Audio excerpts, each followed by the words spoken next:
Welcome back into another episode of Hefe's World, and if you haven't already, make sure you hit that subscribe button down below.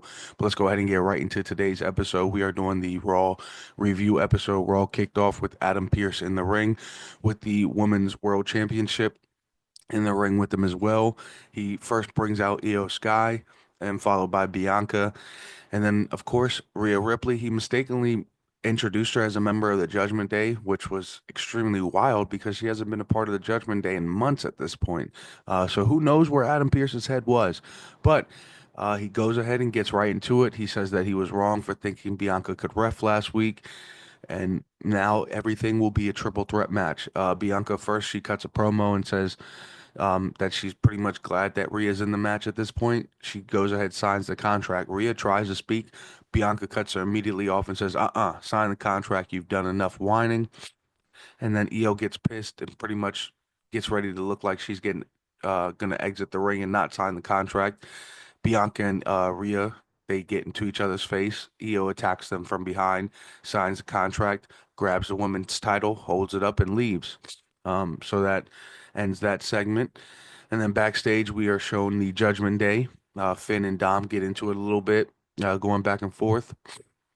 Not nothing really bad as of this point, but you can kind of see some seeds are being planted for sure still, for Finn to leave the Judgment Day at some point down the line, most likely at WrestleMania at this point. Um, but he tells him good luck with Penta later on tonight, and Carlito then would eventually show up and say that he's got his back uh, later on tonight. Don't worry. Then back into the ring, we are set for Bayley versus Lyra Valkyria for the Intercontinental Championship. Great back and forth action. And honestly, this match definitely could have gone either way, but this was a huge win for Lyra Valkyria.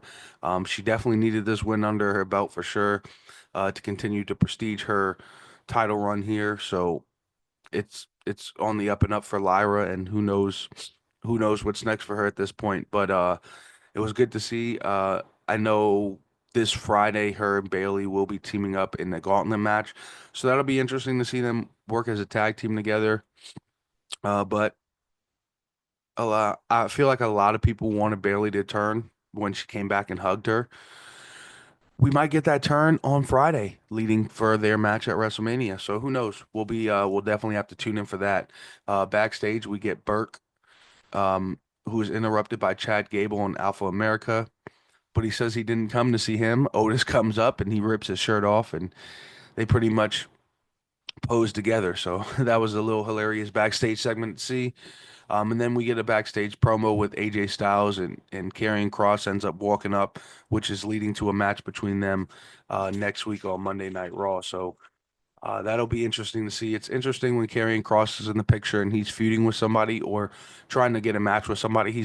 If you guys pay attention to his hairstyles, they're always similar to who he's going up against. So it's very interesting to watch Karrion Kross, and I'm curious to see if he'll ever get any type of spotlight or any type of shine in the WWE. But back to the ring, the Alpha Academy and El Grande are set to take on the LWO. So this match, great back and forth between these guys. I was definitely like everybody else, obviously rooting for the LWO to pick up the victory. But in the back of my mind, I knew El Grande and the Creed brothers would, in some form or fashion, find a way to win, which is just what they did. As Ivy Nile slipped Chad Gable, or I'm sorry, El Grande Americano, a piece of metal, and he got a nice little headbutt in on Ray and Dragon Lee to pick up the win. So. After all that, a video replay of Gunther's attack on Jey Uso was shown, and then back to the ring. We are shown Gunther making his way down to the ring. Before he could even say anything at all, Jey's music hits and he makes his way down to the ring through the crowd. Um, Gunther pretty much during this time is just laughing and smiling.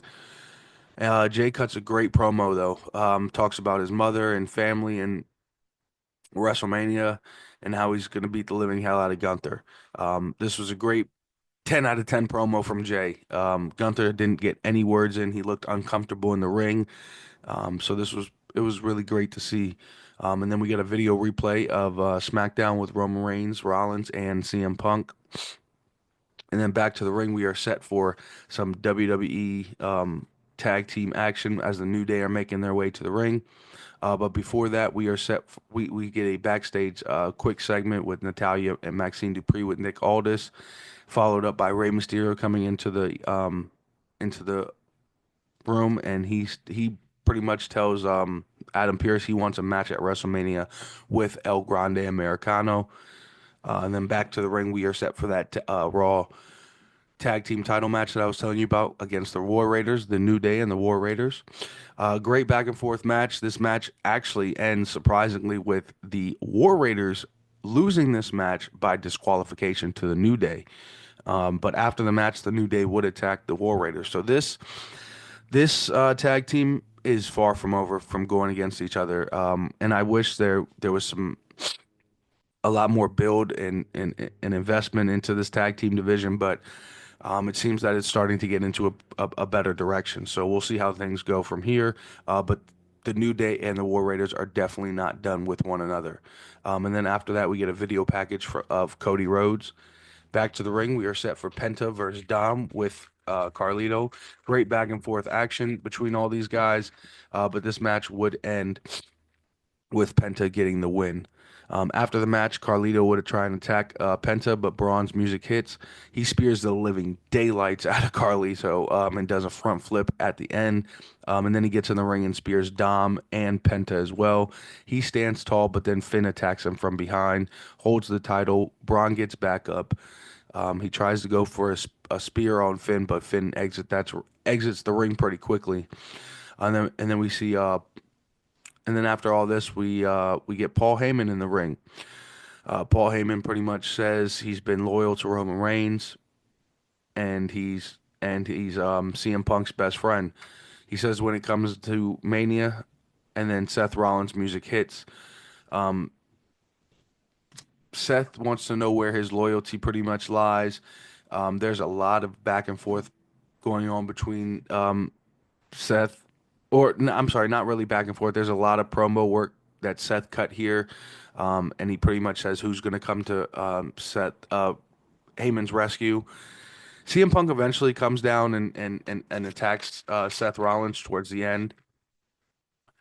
Um, and it's very interesting how all this stuff laid out before CM Punk came out. But as I've said before, I believe Paul Heyman is turning on both CM Punk and Roman Reigns, and I believe a lot of seeds were planted on Monday Night Raw.